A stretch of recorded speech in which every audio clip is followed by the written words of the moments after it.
আসসালামু আলাইকুম। আলম ভাইয়ের দোকানগুলো সকাল 7টা থেকে রাত 10টা পর্যন্ত খোলা, বিকাল 3টা থেকে রাত 10টা পর্যন্ত ঝালমুড়ি, ছোলা বুট, ফুচকা, হালিম পাওয়া যায়। সকাল 7টা থেকে রাত্র 10টা তৈরি গুনা খিচুড়ি পাওয়া যায়। যারা খিচুড়িটা খাইতে আইতেছেন না তারা কিন্তু অনেক মিস করতেছেন, মনে হয় যে আমি মনে করি অনেক মিস করেন। ভাই বেড়াদাররা চলে আসে। এই যে হালিম আছে, শরীয়তপুর যান আপনারা হালিম খেতে। হালিম তো আমার দোকানও আছে রে ভাই, বোঝা পাকাইছি আজকে নলি দিনই।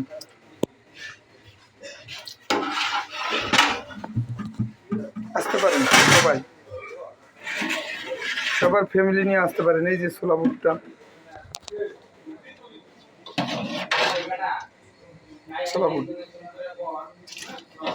ডিম দেওয়া, ফুচকা দিয়ে, সালাদ দিয়ে বানাই দিই। আপনারা সবাই চলে আসবেন এই আলম ভাই ঝালমুড়ির দোকানে। আর বিশেষ করে সামনের মাসের 1 তারিখেই চলে যাবে ফতেজঙ্গপুর বাজারের পশ্চিম মাথা আলম ভাই ঝালমুড়ির দোকানটা। সবাই চলে আসবেন, সবার দাওয়াত রইল। আশা করি সবারই দাওয়াত রইল।